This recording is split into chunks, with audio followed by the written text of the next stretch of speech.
দিন আগের কথা। শক্তিপুর নামে একটা রাজ্য ছিল। যেমন রাজ্যের নাম তেমনই ছিলেন সেই রাজ্যের রাজা। একদিন শক্তিপুর রাজ্যের রানীর কোলে আসে ছোট্ট যুবরাজ। ছোট্ট যুবরাজ আস্তে আস্তে বড় হতে থাকে। এরই মধ্যে একদিন মহারাজ অসুস্থ হয়ে পড়লেন। ওদিকে মহারাজের অবস্থা দিন দিন আরো খারাপ হতে থাকে।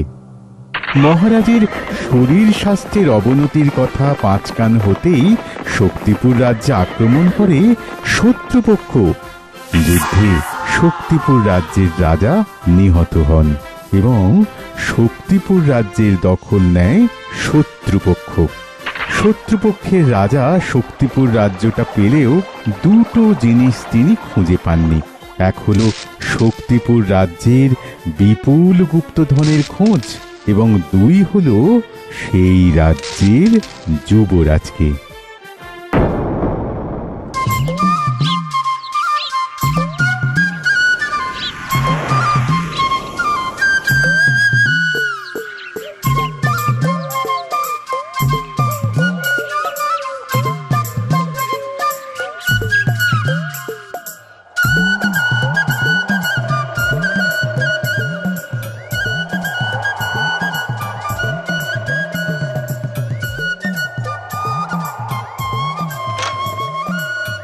কে? রূপাই মা এলি নাকি? না দেখে কি করে বুঝলে আমি এসেছি? তুই না আমার মিষ্টি মেয়ে। আর তুমি আমার মিষ্টি মা। দেখো মা, বাইরে তুষার ঝড় শুরু হলো। ঠান্ডাটা দিন দিন বাড়ছে, তাই আজ বেশি করে কাঠ নিয়ে এসেছি। ভালোই করেছিস মা। এরকম তুষারপাত চলতে থাকলে আগামী কয়েকদিন বাড়ি থেকে বাইরে বেরোনো যাবে না।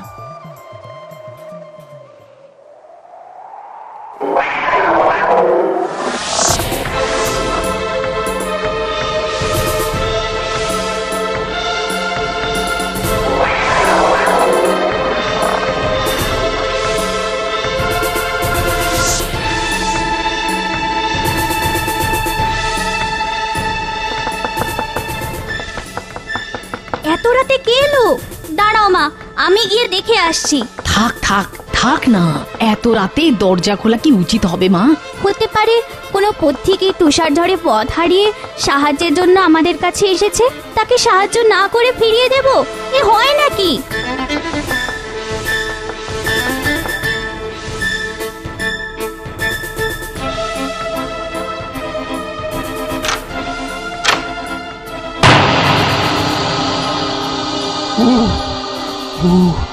ভয় পেও না মেয়ে, আমি তোমাদের কোনো ক্ষতি করব না।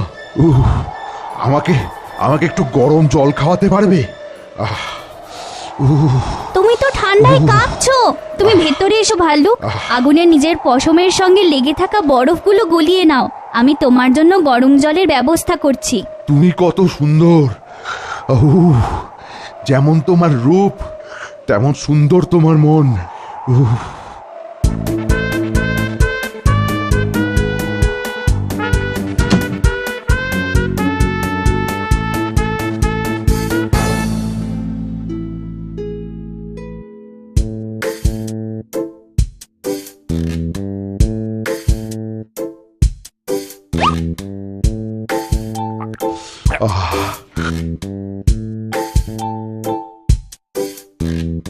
আজ সারা রাত বাইরে তুষার ঝড় চলবে।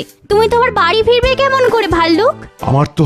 আমার তো বাড়ি নেই, তাই তো আমি ঘুরে বেড়াচ্ছি এদিক ওদিক। আহারে, তোমার কত কষ্ট। মা, আজ রাতে ভাল্লুক আমাদের সঙ্গেই বাড়িতে থাকতে পারে না? কেন পারে না রূপাই? অবশ্যই পারে। শুনলে তো ভাল্লুক, আজ রাতে তুমি আমাদের বাড়িতেই থেকো। কাল সকালে তুষার ঝড় কমলে বেরিয়ে যেও, কেমন? অনেক ধন্যবাদ। তুমি যেমন সুন্দরী তেমন নরম তোমার মন, আর তেমনই সুন্দর তোমার নামটা, রূপাই।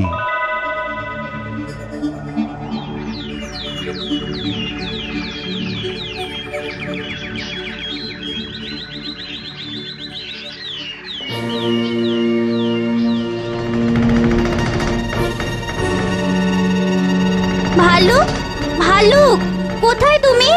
ভাল্লুক, মা, ভাল্লুক কোথায়? সে তো কোন ভোরে উঠে বেরিয়ে গেছে। যাবার আগে বলে যেতে নেই বুঝি?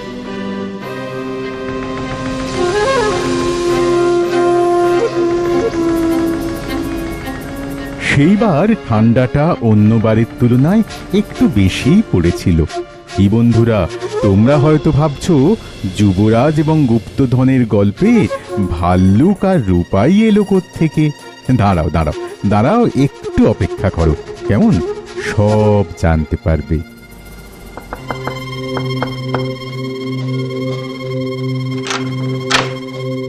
কে এসেছে রে রূপাই? সেই ভাল্লুকটা যে আমাকে না বলে বেরিয়ে গেছিল। তুমি বুঝি রাগ করেছো আমার ওপর? করবই তো। আমি তোমাকে গরম জল দিলাম, আশ্রয় দিলাম, আর তুমি আমাকে না বলেই চলে গেলে। আর কোনোদিন এমন ভুল হবে না। সত্যি? সত্যি। বেশ, এবার ভেতরে এসো।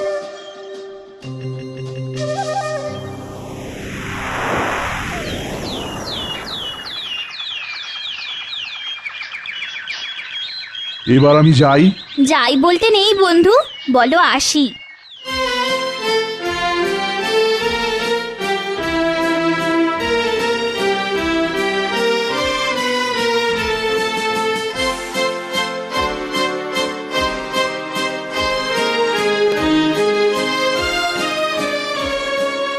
আবার এসো বন্ধু, আমি তোমার অপেক্ষায় থাকবো।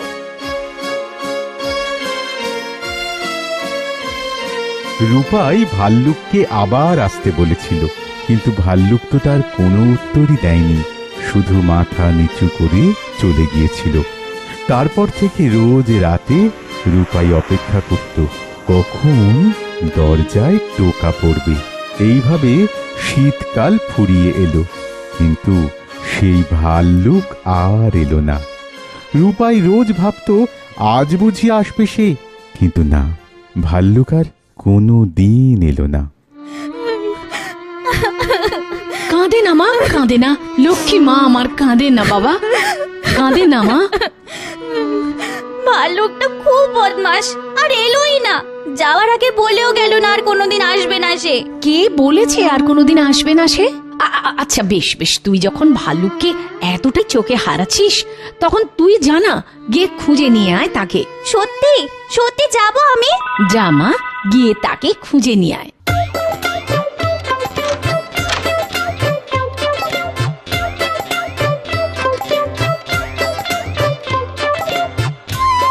ভাল্লুক, ভাল্লুক!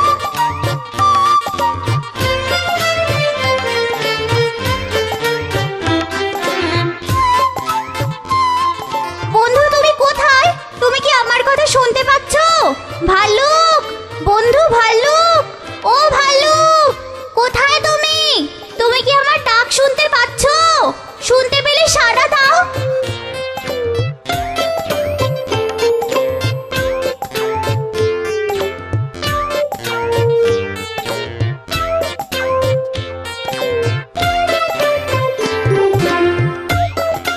এটা তো একটা গুহার মুখ।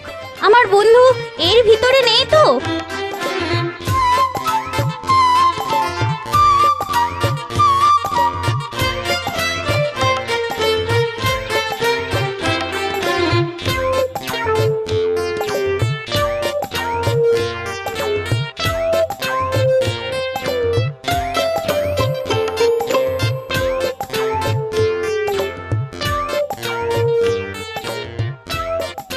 বন্ধু, তুমি এখানে? আমাকে বললে না কেন যে তুমি আর কোনোদিন আসবে না আমাদের বাড়িতে? বলো বলো।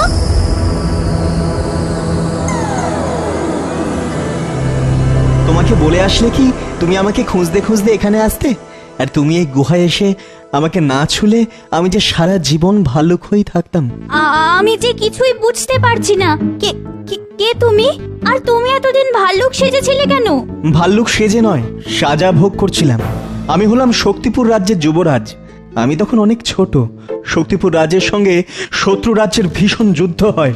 সে যুদ্ধে আমার কাছের সবাই মারা যায়। কে যে আমাকে এখানে নিয়ে এসেছিল সেটা আমার আর মনে নেই। তবে এই গুপ্তধন আর আমি ছাড়া কেউ থাকতো না এই গুহায়। কিন্তু একদিন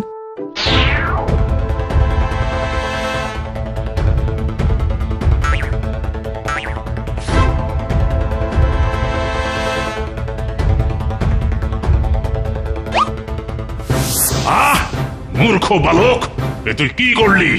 আমি তোকে প্রাণে বাঁচালাম আর তুই কিনা আমাকে হত্যা করলি। তুই পাপী, তুই মানুষ না, তুই পশু। বাকি জীবনটা তুই পশু হয়ে বাঁচবি। শেষ নিঃশ্বাস ছাড়ার আগে সেই ছায়ামূর্তি বলেছিল, যেদিন একজন প্রকৃত মানুষ এই গুহায় ঢুকে আমাকে ছুঁয়ে দেবে, সেই দিনই আবার আমি মানুষ হতে পারবো। তোমার মনে অনেক দয়া, তোমায় দেখতে যেমন সুন্দর, মনটা তার থেকেও বেশি সুন্দর।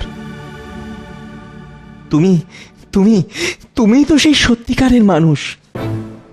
তারপর কি হলো সেটা নিশ্চয়ই তোমরা জানো। যুবরাজের সঙ্গে বিয়ে হলো রূপাইয়ের। যুবরাজ সৈন্যদল গঠন করে আক্রমণ করলো শক্তিপুর রাজ্যে এবং শত্রুর হাত থেকে ফিরিয়ে আনলো নিজের রাজ্য।